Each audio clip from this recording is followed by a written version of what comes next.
بسم اللہ الرحمن الرحیم وبہ نستعین سبحانک لا علم لنا الا ما علمتنا انک انت العلیم الحکیم الحمد للہ رب العالمین والصلاة والسلام علی سید المرسلین وعلی آلہ وصحبہ اجمعین ومن تبعہم بإحسان الی یوم الدین اعوذ باللہ من الشیطان الرجیم بسم اللہ الرحمن الرحیم آمن الرسول بما انزل الیہ من ربہ والمؤمنون کل آمن باللہ وملائکتہ وکتبہ ورسلہ لا نفرق بین احد من رسلہ وقالوا سمعنا واطعنا غفرانک ربنا والیک المصیر۔ محترم سامعین، مرزا غلام احمد قادیانی جھوٹے مدعی نبوت کی حضرت عیسیٰ علیہ السلام کی شان میں گستاخیوں کا تذکرہ جاری تھا کہ کیسی کیسی دریدہ دہنی کا مظاہرہ کیا۔ ایک طرف دیگر انبیاء جناب محمد رسول اللہ صلی اللہ علیہ وسلم اور اللہ تعالیٰ کی شان میں گستاخیاں کی اور ایسی باتوں کا ذکر کیا جو اسلام کے ثابت شدہ عقائد کے بالکل برخلاف ہے، عقیدہ توحید، عقیدہ رسالت کے خلاف ہے۔ اور پھر دیگر پیغمبروں کے تعلق سے بھی کہا اور حضرت عیسیٰ علیہ السلام کے سلسلے میں بہت کچھ کہا۔ اس سلسلے میں بعض بیانات گزرے۔ اگلا عنوان ہے نسب پر حملہ۔ حضرت عیسیٰ علیہ السلام کو گویا نسبی اعتبار سے بھی مجروح نسب کا یعنی ولد الزنا قرار دینے کی کوشش کی۔ آپ نے بخاری شریف کی وہ لمبی حدیث سنی ہے اور ہم نے اس کا ذکر کیا کہ جب اللہ کے نبی جناب محمد رسول اللہ صلی اللہ علیہ وسلم نے شاہان عالم کو دعوتی خطوط لکھے تو ملک روم کا بادشاہ ہرقل اس نے اپنے یہاں کے قریش کے وفد کو بلایا، ابو سفیان وغیرہ پر مشتمل، اور ان سے سوالات کیے، لگ بھگ کم و بیش 13 سوالات حضرت جناب محمد رسول اللہ صلی اللہ علیہ وسلم کے بارے میں۔ تو ان سوالات کو پیش کر کے جو جوابات ابو سفیان اور ان کے نے دیے تھے اپنی جماعت کے ساتھ، ان پر تبصرہ کیا ہرقل نے۔ تو اس میں ایک سوال آپ کے نسب کے بارے میں بھی تھا۔ ابو سفیان نے بتایا تھا کہ وہ ہم میں بہترین نسب والا ہے۔ تو ہرقل نے اپنے سوال اور پھر ان کے جواب کی روشنی میں یہ بیان کیا، یہ ذکر کیا کہ انبیاء کرام ایسے ہی ہوتے ہیں جو اپنی قوم کے اچھے سے اچھے اور سب سے بہتر نسب میں مبعوث کیے جاتے ہیں۔ یہ ایک بادشاہ اور صاحب علم اور پچھلی نبوتوں کا ادراک اور شعور یا علم رکھنے والا شخص تھا جس نے یہ تبصرہ کیا۔ تو ایک عمومی طور سے یہ ایک ثابت شدہ بات تھی کہ انبیاء کرام علیہم السلام جو اللہ کی طرف سے سچے رسول مبعوث ہوتے ہیں وہ اعلیٰ ترین اعلیٰ نسب کے حامل ہوتے ہیں۔ مرزا غلام احمد قادیانی اس بنیادی عقیدے کو بھی نہیں جانتا اور اسی بنیاد پر اس نے یہ جرأت و جسارت کی جو اس کی کسی منصوبے یا پاگل پن کی بنیاد پر تھا کہ حضرت عیسیٰ علیہ السلام کے نسب پر حملہ کیا۔ شیخ صفی الرحمن صاحب فرماتے ہیں کہ حضرت مریم علیہ السلام کی عفت و عصمت پر مرزا صاحب نے جو ناپاک حملہ کیا ہے اسے آپ پچھلے صفحات میں ملاحظہ فرما چکے ہیں۔ اس نے بیان کیا کہ حضرت مریم کی جب یوسف نجار سے شادی ہوئی تو اس وقت 7-8 مہینے کا حمل موجود تھا اور شادی کے 1 یا 2 مہینے کے بعد جو ہے وہ ان کے یہاں حضرت عیسیٰ علیہ السلام کی ولادت ہوئی۔ تو اس سے ان کا کیا کردار ظاہر ہوا اسی کی طرف تذکرہ کا اشارہ کر کے کہہ رہے ہیں کہ پچھلے صفحات میں آپ اسے ملاحظہ فرما چکے ہیں۔ اس کا صاف مطلب یہ ہے کہ حضرت عیسیٰ علیہ السلام کو مرزا صاحب ولد الزنا، جس کو حرامی کہتے ہیں یا اس میں حرامی لکھا، ولد الزنا قرار دے رہے ہیں۔ حضرت عیسیٰ علیہ السلام کی دادیوں کی عصمت پر جو حملہ کیا ہے اسے بھی آپ نے ابھی ملاحظہ فرمایا۔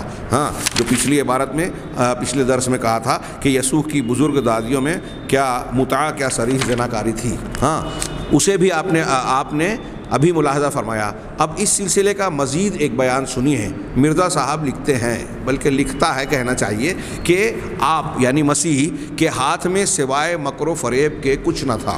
انا للہ و انا الیہ راجعون، یہ بکواس کر رہا ہے۔ اس کی عبارت پھر سے کہ آپ یعنی مسیح کے ہاتھ میں سوائے مکر و فریب کے کچھ نہ تھا۔ آپ کا خاندان بھی نہایت پاک اور مطہر تھا۔ 3 دادیاں اور نانیاں آپ کے زناکار اور کسبی عورتیں تھیں۔ 3 دادیاں اور نانیاں آپ کی زناکار اور کسبی عورتیں تھیں جن کے خون سے آپ کا وجود ظہور پذیر ہوا۔ انا للہ و انا الیہ راجعون، پورے دونوں طرف کے نسب کو گویا مجروح کر دیا۔ آپ کا کنجریوں سے میلان اور صحبت بھی شاید اسی وجہ سے ہو۔ جدی مناسبت درمیان ہے، ورنہ کوئی پرہیزگار انسان کسی جوان کنجری کو یہ موقع نہیں دے سکتا کہ وہ اس کے سر پر اپنے ناپاک ہاتھ لگاوے اور زناکاری کی کمائی کا پلید عطر اس کے سر پر ملے اور اپنے بالوں کو اس کے پیروں پر ملے، سمجھنے والے سمجھ لیں ایسا انسان کس چلن کا آدمی ہو سکتا ہے۔ انا للہ و انا الیہ راجعون، زمیمہ انجام آتھم صفحہ نمبر 6-7۔ یہ میں نے عرض کیا کہ حضرت عیسیٰ علیہ السلام کے نسب پر یہ حملہ کرتے ہوئے آپ کو ہی نہیں آپ کے پورے خاندان کو جو گویا مجروح اور انتہائی گھٹیا اور کم درجے کا بیان کر رہا ہے، انتہائی نچلے درجے کا اخلاق کردار ان کا پیش کر رہا ہے۔ آگے ایک اور عنوان، بدزبانی، یاوہ گوئی اور جھوٹ بولنے کا الزام۔ ہاں، جیسا کہ میں نے عرض کیا پچھلے دروس میں کہ اگر کوئی شخص کسی سچے پیغمبر کو جھوٹا بدزبان کہتا ہے تو یہ بجائے خود ایک کفر کی بات ہوگی۔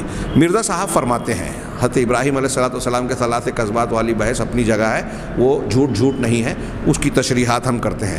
کسی پیغمبر کا صریح جھوٹ بولنا قصداً ثابت نہیں ہے۔ ہاں، حضرت ابراہیم علیہ السلام کے وہ جن کو 3 جھوٹ کہا گیا ہے وہ حقیقت میں جھوٹ نہیں ہے، اور ان میں سے ایک کی تشریح اور تعویل تو خود اسی حدیث میں موجود ہے جو انہوں نے اپنی بیوی کو بہن کہا تھا، تو کہا تھا کہ اسلامی رشتے سے ہم بھائی بہن ہیں۔ ہاں، اور وہاں عزت کی، ناموس کی حفاظت کے لیے انہوں نے یہ حکیمانہ جواب دیا تھا۔ ہاں، تو اس میں جھوٹ جس کو قابل مذمت جھوٹ کہا جاتا ہے اس کی کم سے کم 2 شرطیں ہوتی ہیں کہ وہ خلاف واقعہ ہو اور سامنے والے کو دھوکہ دینا مقصود ہو۔ حضرت ابراہیم کی تینوں باتوں میں جن کو جھوٹ کہا گیا، ہاں، ان میں یہ دونوں چیزیں پائی نہیں جاتی، اور 2 کا تذکرہ تو خود قرآن میں ہے۔ بڑے والے نے توڑا ہے، وہاں دعوت و تبلیغ کے لیے آپ نے یہ بات بیان کی تھی، اور قوم نے اس سے دھوکہ نہیں کھایا، اس کو مانا نہیں، یعنی یہ دھوکہ دینے کے لیے نہیں تھا۔ جب قوم نے اس کا اعتراف کیا کہ یہ نہیں بول سکتے تو حضرت ابراہیم نے اپنے مقصد کو بیان کیا کہ پھر تم کیوں پوچھتے ہو، اور اسی وجہ سے تو انہوں نے حضرت ابراہیم کی بات مانی نہیں اور یہ جان لیا کہ انہوں نے ہی توڑا ہے، تبھی تو ان کو آگ میں ڈالنے کا اقدام کیا، منصوبہ بنایا اور پھر قدم اس کو کوشش بھی کی۔ ہاں، تو بہرحال کسی نبی سے جھوٹ ثابت نہیں ہے۔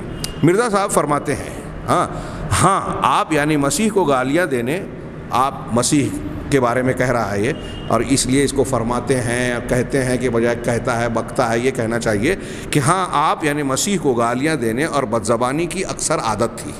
حضرت عیسیٰ علیہ السلام کے بارے میں کہہ رہے ہیں کہ گالیاں دینے اور بدزبانی کی اکثر عادت تھی، ادنا بات میں غصہ آ جاتا تھا، اپنے نفس کو جذبات سے روک نہیں سکتے تھے۔ یہ بھی یاد رہے کہ آپ کو کسی قدر جھوٹ بولنے کی بھی عادت تھی۔ یہ زمیمہ آتھم صفحہ نمبر 5۔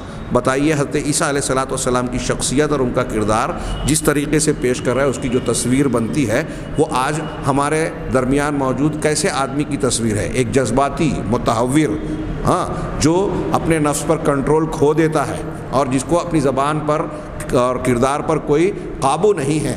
ہاں، وہ کچھ بھی بدزبانی کر رہا ہے، جھوٹ بھی بول رہا ہے اور چھوٹی چھوٹی باتوں پر غصہ آ جا رہا ہے۔ کوئی پیغمبر ایسی شان کا نہیں ہو سکتا اور نہیں ہوتا۔ آگے ایک دوسرا اقتباس، حضرت عیسیٰ نے خود اخلاقی تعلیم پر عمل نہیں کیا، انجیر کے درخت کو بغیر پھل کے دیکھ کر اس پر بد دعا کی اور دوسروں کو بد دعا کرنا سکھلایا، اور دوسروں کو یہ بھی حکم دیا کہ تم کسی کو احمق مت کہو، مگر خود اس قدر بدزبانی میں بڑھ گئے کہ یہودی بزرگوں کو ولد الحرام تک کہہ دیا، اور ہر ایک وعظ میں یہودی علماء کو سخت گالیاں دیں۔ اخلاقی معلم کا فرض ہے کہ پہلے آپ اخلاق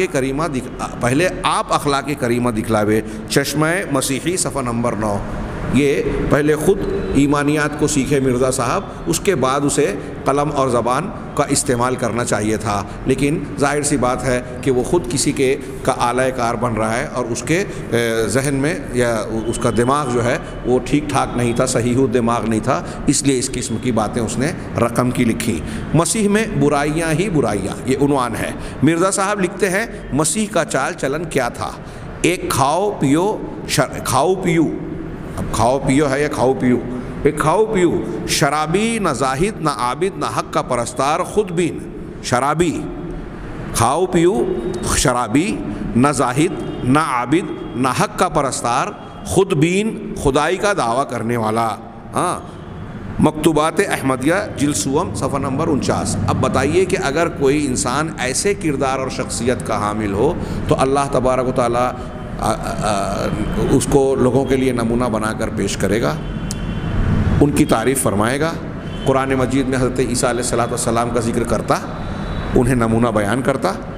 ہاں، یہ شخص خدائی کا دعویٰ کرنے والا حضرت عیسیٰ علیہ السلام کو کہہ رہے ہیں، اور قرآن کہتا ہے کہ حضرت عیسیٰ علیہ السلام اس سے بری ہیں اور براءت کا اظہار کیا۔ قیامت کے دن بھی کہیں گے کہ میں نے تو بس وہی کہا تھا، وہی تعلیم دی تھی لوگوں کو جو تو نے مجھ کو بیان کی تھی، جس کا حکم دیا تھا کہ میرا پروردگار اور تمہارا پروردگار ایک ہے، یعنی اللہ تعالیٰ توحید کی تعلیم دی تھی۔ اگر حضرت عیسیٰ کا یہ بیان، یہ جو مرزا بیان کر رہا ہے، اس کو صحیح مانے تو اس کا مطلب قرآن و حدیث کی بنیاد پر جو ہم یہ کہتے ہیں، اور قرآن و حدیث میں بہت سی دلیلیں ہیں کہ تمام انبیاء کرام علیہ السلام کی دعوت توحید پر مشتمل تھی، ابتدا اور انتہا توحید ہی ہوتی تھی، اور ساری تعلیمات اس کے گرد گھومتی تھی، تو یہاں تو توحید ہی مخدوش ہو گئی اگر حضرت عیسیٰ اپنے آپ کے لیے خدائی کا دعویٰ کرتے ہوں، جیسا کہ یہ مرزا جھوٹا بیان کر رہا ہے۔ ہاں، آگے ایک ایسے ناپاک خیال، متکبر اور راست بازوں کے دشمن حضرت مسیح کو ایک بھلا مانوس آدمی بھی قرار نہیں دے سکتے، چہ جائے کہ اسے نبی قرار دیں۔ گویا اس عبارت سے محسوس ہو رہا ہے کہ وہ حضرت عیسیٰ کی نبوت کا انکار کر رہا ہے، جس کو قرآن و حدیث نبی قرار دے رہے ہیں، یہ خود کافر ہو گیا۔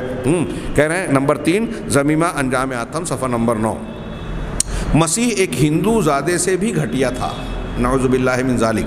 مرزا صاحب فرماتے ہیں کہ مریم کا بیٹا کوشلیہ کے بیٹے سے کچھ زیادت نہیں رکھتا۔ ہاں، یہ انجام آتم صفحہ نمبر 41۔ مسیح کا فتنہ دنیا کے لیے تباہ خیز تھا، یہ عنوان ہے۔ حضرت مسیح کے بابت مرزا صاحب کا ارشاد ہے، خدا ایسے شخص کو دوبارہ دنیا میں نہیں لا سکتا جس کے پہلے فتنے نے ہی دنیا کو تباہ کیا ہو۔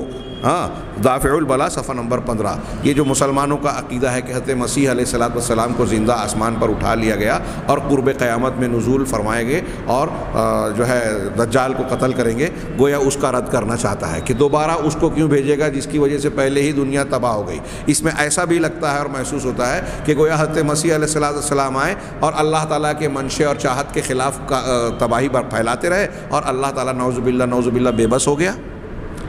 ہاں، یہ ساری باتیں جو ہے ایسے شخص کی، اور ہم اس تناظر میں پیش کر رہے ہیں کہ آج ایک بہت بڑی تعداد دنیا میں کچھ ایسے لوگوں کی ہے جو اس گھٹیا، کفر بکنے والے، دماغی خلل والے، بکواس کرنے والے شخص کو نبوت کا درجہ دے کر اس کے امتی بنتے ہیں، اور اس امید میں ہے کہ وہ نجات کے راستے پر ہے۔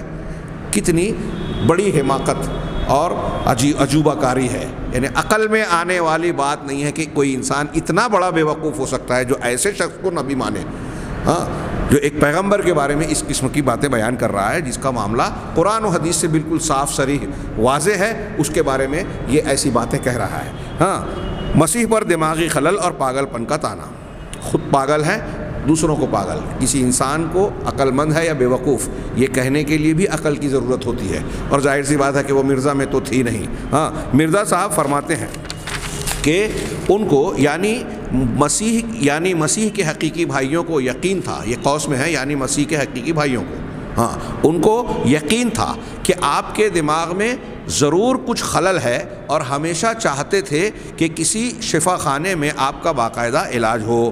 ضمیمہ انجام آتم صفحہ نمبر 6۔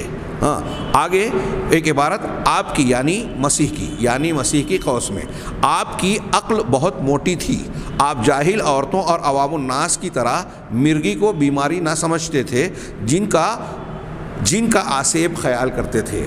ضمیمہ انجام آتم صفحہ نمبر 5۔ بغیر تبصرے کے ہم آگے بڑھتے ہیں۔ آپ کا یعنی یسوع مسیح کا آپ کا ایک یہودی استاد تھا جس سے آپ نے تورات کو سبقاً پڑھا تھا۔ معلوم ہوتا ہے کہ یا تو قدرت نے آپ کو زیرکی سے کچھ حصہ نہ دیا تھا، یا استاد کی شرارت ہے کہ آپ کو سادہ اللہ رکھا۔ ہاں، یہ انجام آتم، ضمیمہ انجام آتم صفحہ نمبر 6، پچھلا صفحہ نمبر 5 سے تھا۔ یسوع در حقیقت، یہ ایک اور عبارت ہے، یسوع در حقیقت بوجہ بیماری مرگی دیوانہ ہو گیا تھا۔ ہاں، یہ ست بچن صفحہ نمبر 171 حاشیہ۔ یہ حضرت عیسیٰ علیہ السلام کے تعلق سے اس کی گستاخیوں کا سلسلہ آپ ملاحظہ فرما رہے ہیں۔ ابھی اور باقی ہے، تھوڑا سا مزید جو ہے ہم اس پر نظر ڈالتے ہیں، تیزی سے ہم اس کا ذکر کرتے ہیں۔ حضرت مسیح پر ہجڑا ہونے کی بھپتی، نعوذ باللہ من ذالک۔ ایک طرف شہوت کا جوش اور نہ جانے کیا کیا پیچھے کہا، ہاں اب یہاں مخنث اور ہجڑا ہونے کی بات۔ مرزا صاحب عیسائیوں کو مخاطب کر کے حضرت عیسیٰ علیہ السلام کے بابت فرماتے ہیں، کیا تمہیں خبر نہیں کہ مردمی اور رجولیت انسان کی صفات محمودہ میں سے ہے؟ رجولیت یعنی مردانگی اور رجولیت ہاں صفات محمودہ میں سے ہے، ہجڑا ہونا کوئی اچھی صفت نہیں ہے۔ ہاں مکتوبات احمدیہ جلد سوم صفحہ نمبر 28۔ اگرچہ یہاں اس بات کی صراحت نہیں ہے، لیکن شیخ صفی الرحمن صاحب نے اوپر ذکر کیا کہ حضرت عیسیٰ علیہ السلام کی بابت یہ بات کہہ رہا ہے، نعوذ باللہ من ذالک، جس کو نقل کرتے ہوئے بھی جو ہے ہمیں جو ہے دکھ ہو رہا ہے، اور ایسا دل چاہتا ہے کہ ان چیزوں کو بیان بھی نہیں کرنا چاہیے، لیکن جس کے بارے میں ہم یہ سوچتے ہیں اگر کوئی شخص اس کو لکھ رہا ہے، بیان کر رہا ہے، ایسے شخص کو جو لوگ نبی مان رہے ہیں وہ کتنی بڑی گمراہی کا شکار ہیں، اندازہ لگائیے۔ تالمود کی چوری کا الزام، یہ عنوان ہے۔ مرزا صاحب حضرت عیسیٰ علیہ السلام کی مشہور پہاڑی تعلیم کی بابت ریمارک فرماتے ہوئے لکھتے ہیں، پہاڑی تعلیم یعنی اس نے خود بیان کیا، اس کے انورٹڈ کاماز میں ہے، ہاں پہاڑی تعلیم کی بابت ریمارک فرماتے ہوئے لکھتے ہیں، ہاں ان کی عبارت ہے کہ نہایت شرم کی بات ہے کہ آپ یعنی حضرت مسیح نے، نہایت شرم کی بات ہے کہ آپ یعنی حضرت مسیح نے پہاڑی تعلیم کو جو انجیل کا مغز کہلاتی ہے، یہودیوں کی کتاب تالمود سے چرا کر لکھا، اور پھر ایسا ظاہر کیا ہے کہ گویا میری تعلیم ہے۔ زمیمہ انجام آتم صفحہ نمبر 6۔ اگر مرزا صاحب کے اس بیان پر صرف غور کیا جائے تو اس کا مطلب یہ ہوا کہ وہ یہ کہنا چاہ رہا ہے کہ حضرت عیسیٰ علیہ السلام کے پاس جو تعلیمات آئیں، انجیل انہوں نے پیش کی، وہ اللہ تعالیٰ کی طرف سے نازل شدہ نہیں ہے۔ تو اگر یہ بھی بات کہی جائے تو قرآن و حدیث کا انکار ہے اور آسمانی کتابوں کے تعلق سے ایمان کے خلاف ورزی ہے، یہ خود کفر ہے۔ آگے تقوی میں نقص اور شیطان کی پیروی عنوان ہے۔ مرزا صاحب لکھتے ہیں کہ آپ یعنی حضرت مسیح علمی اور عملی تقوی میں بہت کچے تھے، علمی اور عملی تقوی میں بہت کچے تھے، اسی وجہ سے آپ ایک مرتبہ شیطان کے پیچھے پیچھے چلے گئے۔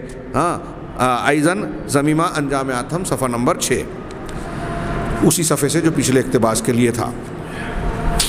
مسیح پر شیطانی الہام، ایک عنوان اگلا عنوان۔ مرزا صاحب اپنی ایک تحقیق کا انکشاف یوں فرماتے ہیں، ایک فاضل پادری فرماتے ہیں کہ آپ کو اپنی تمام زندگی میں 3 مرتبہ شیطانی الہام بھی ہوا، چنانچہ ایک مرتبہ اسی الہام سے خدا کے منکر ہونے کے لیے تیار ہو گئے۔ ہاں ایزن نے زمیمہ انجام آتم سے اسی صفحے سے نقل کیا، صفحہ نمبر 6 سے۔ یہ ساری باتیں کفریہ ہیں۔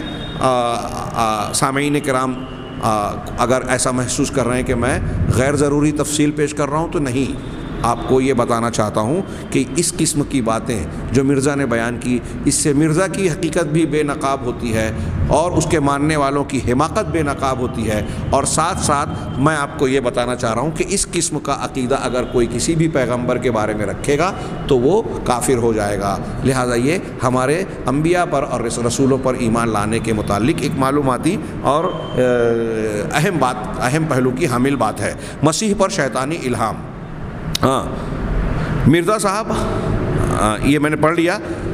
آگے اگلا اقتباس اسی کے عنوان کے تحت، خدا ایک پہاڑ سے موسیٰ سے ہم کلام ہوا، خدا ایک پہاڑ سے موسیٰ سے ہم کلام ہوا، اور ایک پہاڑ پر شیطان عیسیٰ سے ہم کلام ہوا۔ حضرت موسیٰ سے اللہ تعالیٰ ہم کلام ہو رہا ہے، اور ایک پہاڑ سے شیطان حضرت عیسیٰ سے ہم کلام ہوا۔ اس دونوں قسم کے مکالمے میں اگر غور کرنے کا مادہ ہے، یہ نور الحق صفحہ نمبر 50 سے منقول ہے۔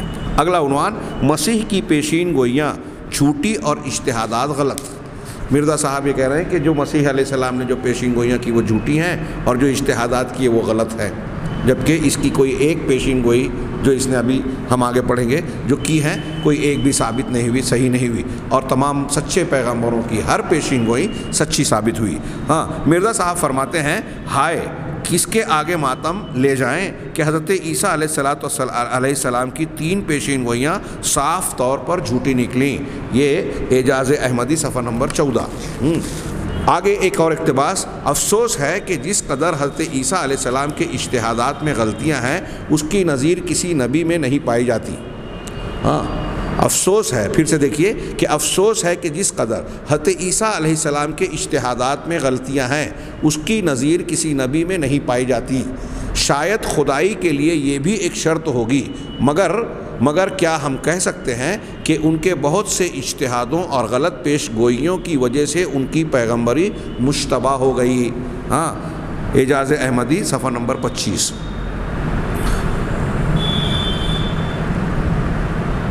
یہ میں شاید خدائی کے لیے یہ بھی ایک شرط ہوگی، مگر کیا ہم کہہ سکتے ہیں کہ ان کے بہت سے اجتہاد اور غلط پیش گوئیوں کی وجہ سے ان کی پیغمبری یعنی حضرت عیسیٰ علیہ السلام کے اجتہادات اور خطاؤں کی بنیاد پر ان کی پیغمبری پر سوالیہ نشان اٹھا رہا ہے۔ کسی سچے رسول کی نبوت میں، جس کی نبوت قرآن و حدیث کی دلیلوں سے ثابت ہے، اس میں شک کرنا یہ بھی ایمان کے خلاف ہے۔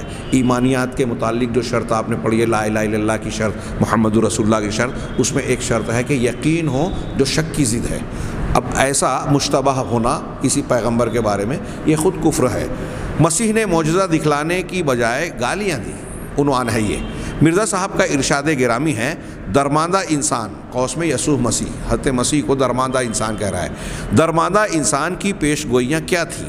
یہی کہ زلزلے آئیں گے، قحط پڑیں گے، لڑائیاں ہوں گی۔ پس نادان اسرائیلی یسوع مسیح نے ان معمولی باتوں کا پیش گوئی کیوں نام رکھا؟ ان معمولی باتوں کا پیش گوئی کیوں نام رکھا؟ اور جب معجزہ مانگا گیا تو یسوع صاحب فرماتے ہیں،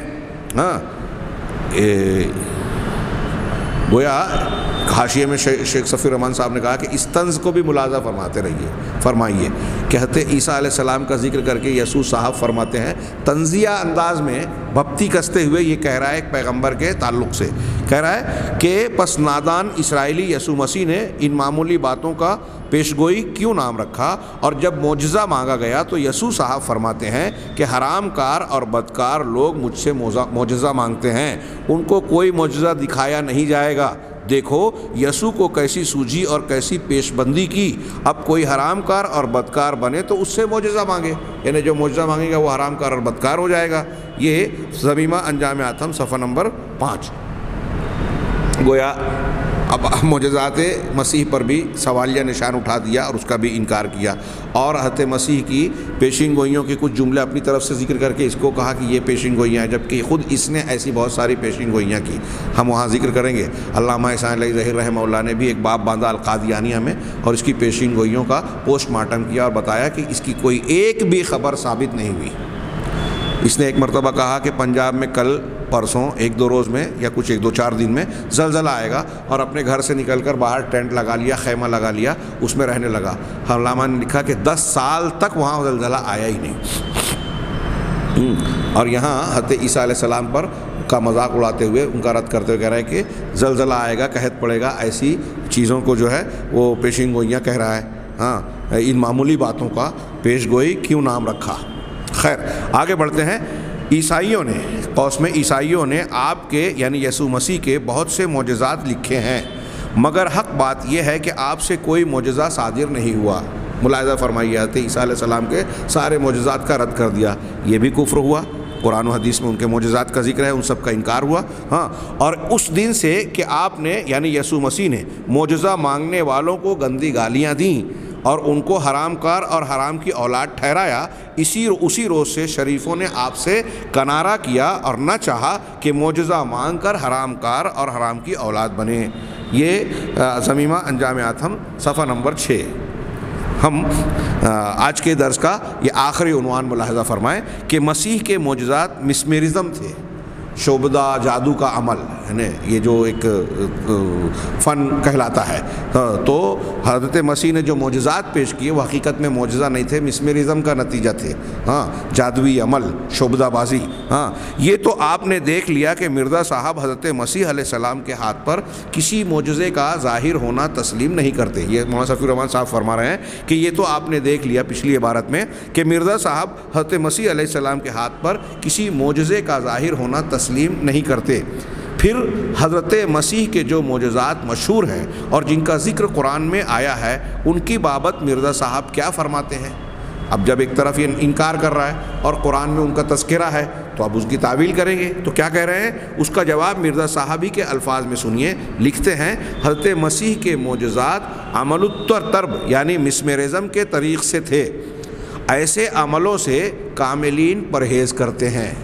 یہ عمل الترب یعنی ترب یا جو بھی تلفظ ہو ہم یعنی مسمرزم کی طریق سے تھے، ایسے عملوں سے کاملین پرہیز کرتے ہیں. اگر میں اس کو مکروہ اور قابل نفرت نہ سمجھتا، اگر میں اسے مکروہ اور قابل نفرت نہ سمجھتا تو خدائے تعالیٰ کے فضل و توفیق سے امید قوی رکھتا تھا کہ ان اعجوبہ نمائیوں میں حضرت ابن مریم سے کم نہ رہتا. ہاں، ازالہ اوہام طبع اول صفحہ نمبر 305 تا 309 ملخصاً انہیں تلخیص کر کے یہ پیش کیا گیا ہے. ملاحظہ فرمائیں، ہو سکتا ہے کہ مرزا غلام احمد قادیانی جو اپنے دعووں میں بھی جو ہے بار بار گرگٹ کی طرح، بلکہ گرگٹ سے بھی کہیں زیادہ رنگ بدلتا رہا، اپنی تلون مزاجی کی بنیاد پر جو مختلف دعوے کرتا رہا، اسے یہ پریشانی بھی لاحق ہوتی رہی ہوگی کہ پچھلے ابتدائی دعووں میں جب اس نے یہ کہا کہ میرے اندر اور مسیح کے درمیان بڑی مناسبت اور مشابہت ہے، تو اب مریدین اور مخاطبین یہ گویا مطالبہ کر سکتے تھے کہ جب دونوں میں بڑی مشابہت ہے تو ان کی طرح آپ بھی کچھ معجزات پیش کریں. تو یہ تو جھوٹا تھا، پیش نہیں کر سکتا تھا. مسمرزم اور جو پھونک جھاڑ کو سیکھا بھی تھا تو اس سے بھی یہ ممکن نہیں تھا. تو اپنی طرف سے ان معجزات کو پیش کرے حضرت عیسیٰ علیہ السلام کی شکل و صورت کے یا ان کے مثل، یہ نہیں کر سکتا تھا، لہذا حضرت عیسیٰ علیہ السلام کے معجزات کا رد کر دیا. اپنے کردار کو ان کے مقام کا بنا کر پیش نہیں کر سکتا تھا، لہذا حضرت عیسیٰ علیہ السلام کے کردار کو اپنے کردار کے جیسا بتایا. آوارہ، زنا، بدکاری، پاگل، دیوانہ. پیچھے آپ پڑھ چکے ہیں، سن چکے ہیں ہاں کہ مرزا جو ہے مالی خولیا، مراق، ہاں میں نے شاید وہاں مراق کہا تھا، وہ صحیح تلفظ ہے، مراق، ہاں سل، دق اور ایسی بیماریوں کا شکار تھا، ذہنی خلل کا شکار تھا. ہاں تو اپنی بیماریوں اور اپنے آپ پر قیاس کرتے ہوئے حضرت عیسیٰ علیہ السلام پر کیچڑ اچھالے تاکہ وہ ان کی صف میں آ کر کھڑا ہو جائے. ظاہر سی بات ہے کہ جو بلند چیزوں کی طرف اپنی گندگی کو اچھالتا ہے تو وہ بلندی کی اس مقام کو پہنچ کر داغدار تو نہیں کرتی صاف شفاف چیز کو، خود تھوکنے والے اور گندگی اچھالنے والے کے پاس پلٹ کر آتی ہے. ہاں یہ ہے اس اقتباس کے بعد شیخ صفی الرحمن صاحب نے آخری میں تبصرہ کیا. یہ ہے مرزا صاحب کے نزدیک حضرت مسیح کی تصویر اور ان کا خد و خال، جن کے ساتھ مرزا صاحب اس درجہ کامل اور ہماگیر مشابہت کے مدعی ہیں کہ ان کے اور مرزا صاحب کے درمیان نظر کشفی میں نہایت ہی باریک امتیاز ہے. گویا جذبہ وصل سجدے است میان منو تو کہ رقیب آمد و پرسید نشان منو تو. یہ فارسی کا شعر انہوں نے نقل کیا. گویا ان کو اور اپنے آپ کو بالکل مناسبت اور یکساں قرار دیا. میں نے اس کی توجیح کی اپنے طور پر جو یہاں منقول نہیں ہے کہ مرزا صاحب حضرت عیسیٰ کے جیسے اپنے آپ کو اونچا بنا کر تو پیش نہیں کر سکتے تھے، ان کی صلاحیتوں کا مظاہرہ تو نہیں کر سکتے تھے، لہٰذا ان کے اور اپنے درمیان مشابہت دکھانے کے لیے حضرت عیسیٰ علیہ السلام کے کردار کو گھسیٹ کر اپنے کردار کے برابر لانے کی کوشش کی. اور یہ جو کچھ بیان کیا در حقیقت کہ وہ کہہ رہے ہیں کہ ان کے معجزات نہیں تھے، ان کی نبوت میں بھی اشتباہ ہے، ان کے تعلق سے جو ہے دماغی خلل اور دیوانے پن کی، یہ ساری چیزیں خود مرزا غلام احمد قادیانی میں موجود ہے. حضرت عیسیٰ علیہ السلام کی شخصیت ان سے کہیں زیادہ بلند و بالا ہے. ہاں ان کے خاندان کے سلسلے میں جو ہے نسب اور خاندان میں جو ہے وہ خرابی ہو سکتی ہے. حضرت عیسیٰ علیہ السلام اعلیٰ خاندان اور اعلیٰ نسب کے حامل تھے اور وہ ایک پیغمبر تھے جو اعلیٰ خاندان میں مبعوث ہوتے ہیں. اللہ تبارک تعالیٰ سے دعا ہے کہ ہمیں خیر کی توفیق دے. وآخر دعوانا الحمد للہ رب العالمین وصلی اللہ علی نبینا محمد.